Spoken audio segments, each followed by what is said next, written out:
एक लड़की नौकरी करने के लिए पहले दिन एक स्टोर में जाती है, लेकिन अचानक उस स्टोर में लोगों का कत्ल होने लगता है। बाद में पता चलता है कि एक जींस पैंट इस काम को अंजाम दे रही है। आखिर एक जींस पैंट ऐसा क्यों कर रही होती है और क्या कोई उस स्टोर में जीवित बचता है या नहीं, देखेंगे आज के इस कहानी में। कहानी की शुरुआत में लिबी को दिखाया जाता है, जो एक trendy clothing store Canadian cotton cloth में नौकरी करने के लिए आई होती है और आज उसका पहला दिन होता है। वह श्रुति से मिलती है और श्रुति उसे स्टोर के मैनेजर क्रैग के पास ले जाती है। क्रैग उसे नौकरी ज्वाइन करने के लिए थैंक यू बोलता है और आगे का काम जानने के लिए उसे हंटर से मिलने के लिए कहता है। जैसे ही लिबी हंटर के पास जाती है तो हंटर उसे काम सीखने के लिए लॉर्ड के पास भेज देती है। लॉर्ड सबसे पहले लिबी को लेटेस्ट फैशन के कपड़े पहनने के लिए कहता है, क्योंकि यह उनके स्टोर का नियम होता है। लिबी अपने लिए लेटेस्ट फैशन के कपड़े खरीदती है और चेंज करने के लिए बाथरूम में चली जाती है। जैसे ही वह कपड़े चेंज करने वाली होती है तभी हंटर और जेमा वहां आ जाती हैं। जेमा के पास एक जीन्स होती है जिसे कंपनी अगले दिन लॉन्च करने वाली होती है। हंटर जेमा से कहती है कि उसे अभी इस जीन्स को नहीं पहनना चाहिए, क्योंकि अगर क्रैग ने उसे देख लिया तो वह उसे नौकरी से भी निकाल सकता है। लेकिन जेमा उसकी बात नहीं मानती है और उस जीन्स को पहन लेती है। यह जीन्स ऐसी होती है जो एक ही साइज में आती है और किसी भी बॉडी टाइप पर फिट हो जाती है। जीन्स पहनने के बाद वे दोनों वहां से चली जाती हैं। बाहर सभी लोग कंपनी के फाउंडर हेरोल्ड का आने का इंतजार कर रहे होते हैं।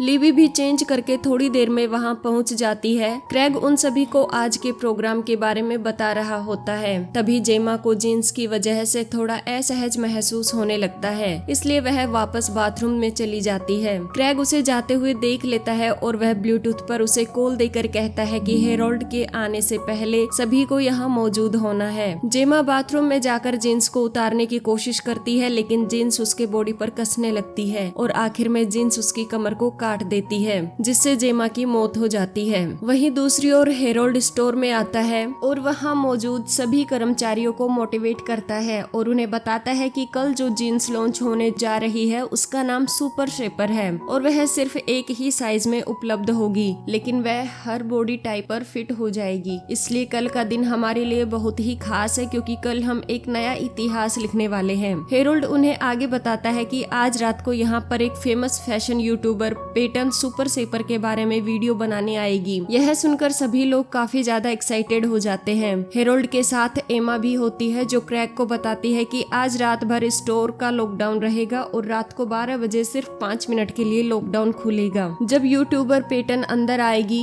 और 1 बजे फिर से 5 मिनट के लिए लॉकडाउन खुलेगा, जब वह बाहर चली जाएगी और बाकी सारे टाइम स्टोर लॉकडाउन में रहेगा। जब हेरोल्ड आने वाला होता है तो क्रैग उसे रीजनल मैनेजर की पोस्ट के बारे में बात करता है। हेरोल्ड उसे बताता है कि कल की इवेंट के बाद वह यह डिसाइड करेगा कि कौन रीजनल मैनेजर बनेगा। हेरोल्ड के जाने के बाद सारा स्टोर लॉकडाउन में चला जाता है। क्रैग बार बार जेमा को कॉल कर रहा होता है, लेकिन वह रिप्लाई नहीं कर रही होती है, इसलिए क्रैग हंटर को जेमा को ढूंढने के लिए भेजता है। हंटर बाथरूम में जाती है तो वहाँ उसे जेमा तो नहीं मिलती है, लेकिन उसकी जीन्स मिल जाती है। जैसे ही हंटर उस जीन्स को देखती है तो वह जीन्स उसे वश में कर लेती है। हंटर उस जीन्स को उठाकर पहनने लगती है, लेकिन तभी वह जीन्स उसके पैरों को मोड़ने लगती है, जिससे हंटर पीछे की तरफ गिर जाती है और वहां लगे एक हुक में उसका सिर पड़ने की वजह से उसकी मौत हो जाती है। फ्लोर पर सभी लोग स्टोर को ओपनिंग के लिए तैयार करने में लगे हुए होते हैं। जब काफी देर बाद तक हंटर भी वापस नहीं आती है तो क्रैग लिबी को उन्हें ढूंढने के लिए भेजता है। जब लिबी बाथरूम में जाती है तो उसे वहां पर बाल दिखाई देते हैं। जैसे ही वह अंदर देखती है तो वहां पर जेमा की कटी हुई बॉडी रखी होती है, जिसे देखकर वह डर जाती है और जल्दी से क्रैग को यहाँ बुला कर लाती है। लेकिन क्रैग जेमा की बॉडी को देखकर कुछ ज्यादा रिएक्ट नहीं करता है। लिबी उसे पुलिस को बुलाने के लिए कहती है, लेकिन क्रैग कहता है कि अभी सुबह 8 बजे तक लॉकडाउन है, इसलिए वे किसी को कॉल नहीं कर सकते हैं और न ही वे लोग बाहर जा सकते हैं।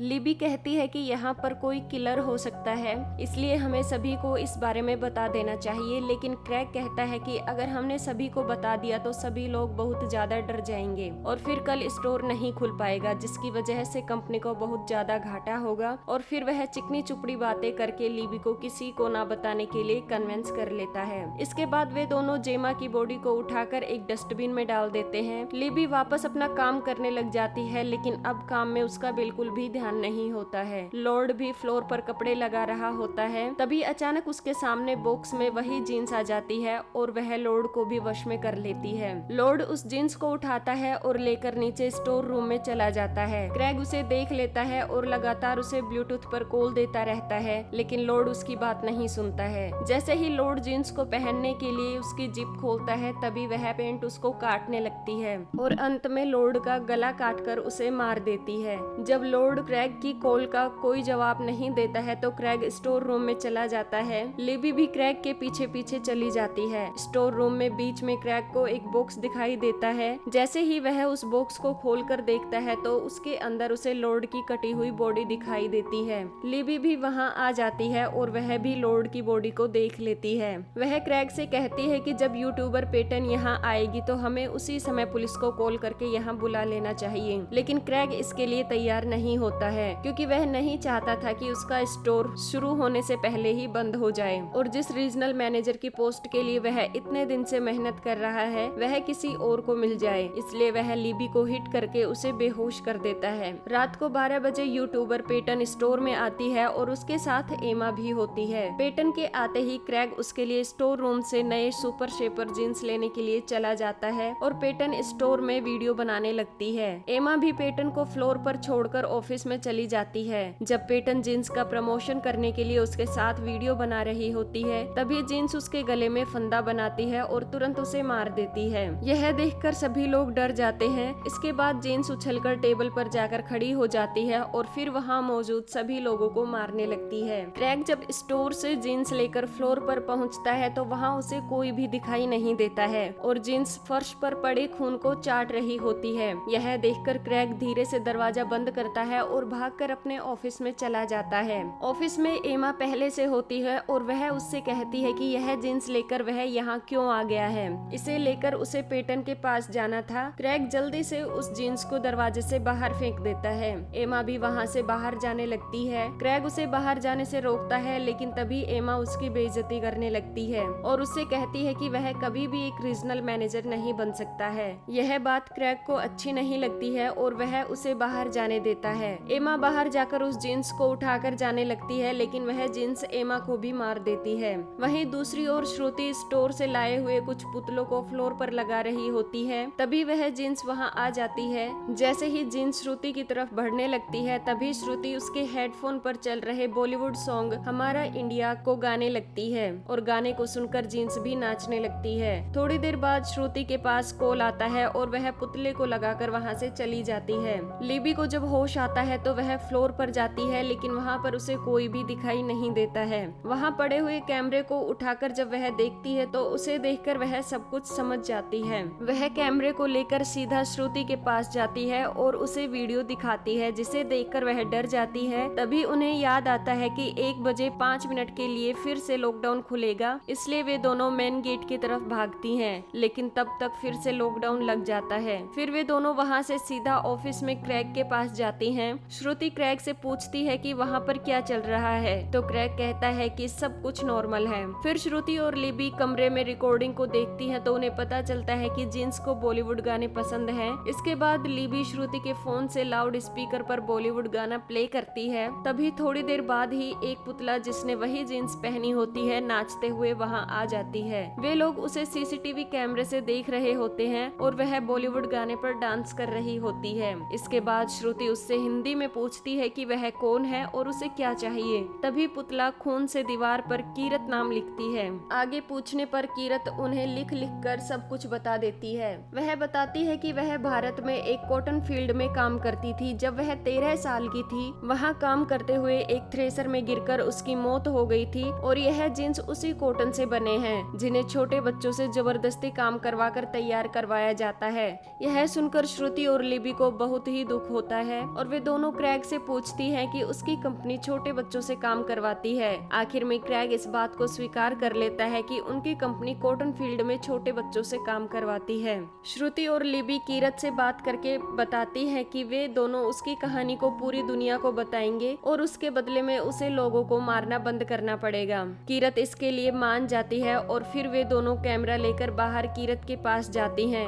लेकिन तभी क्रैग फायर एक्सटिंग्विशर से कीरत पर हमला कर देता है और कीरत वहां से भाग जाती है। वे दोनों क्रैग पर बहुत गुस्सा होती हैं। फिर लिबी को क्रैग से पूछने पर पता चलता है कि स्टोर में इस तरह के 100 से ज्यादा जीन्स हैं। तभी अचानक स्टोर की लाइट बंद हो जाती है। क्रैग जल्दी से भागकर वापस ऑफिस में चला जाता है। श्रुति और लिबी नीचे स्टोर रूम में यह चेक करने जाती हैं कि दूसरी जीन्स भी ऐसा कर रही हैं या नहीं। वहां जाकर वे देखती हैं कि बहुत सारे पेंट मरे हुए लोगों की बॉडीज को खा रहे हैं। यह देखकर वे दोनों चुपचाप से वापस स्टोर से बाहर आने लगती हैं, लेकिन तभी क्रैग वहां आकर दरवाजे को बंद कर देता है। क्रैग उन दोनों से कैमरे को मांगता है और कहता है कि वह इस बात को बाहर नहीं जाने दे सकता क्योंकि इससे कंपनी पूरी तरह से बंद हो जाएगी। श्रुति और लिबी उसे कैमरा देने से मना कर देती हैं। यह देखकर श्रुति और लिबी स्टोर रूम में अंदर ही जाकर छुप जाती हैं। जब वे दोनों बाहर नहीं आती हैं तो क्रैग ही अंदर जाकर उन्हें ढूंढने लगता है और वह श्रुति को ढूंढकर उसे मार देता है। के बाद जब वह कैमरे को देखता है तो उसे पता चलता है कि कैमरे में SD कार्ड नहीं है।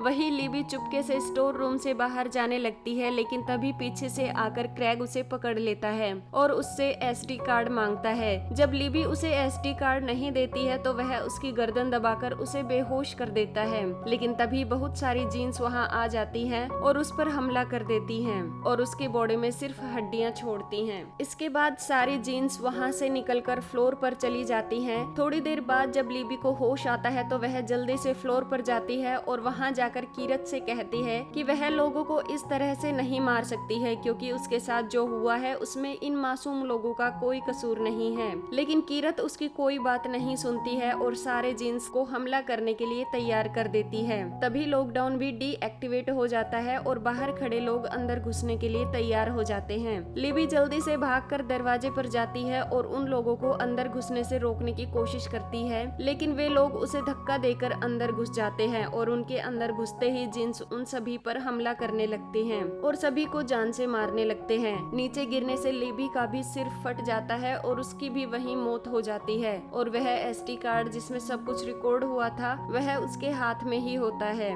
और इसके साथ ही यह मूवी खत्म हो जाती है। अगर आपको हमारा यह मूवी एक्सप्लेनेशन अच्छा लगा हो तो इस वीडियो को लाइक और शेयर कर देना और ऐसे ही अन्य वीडियोस के लिए इस चैनल को सब्सक्राइब कर देना। धन्यवाद।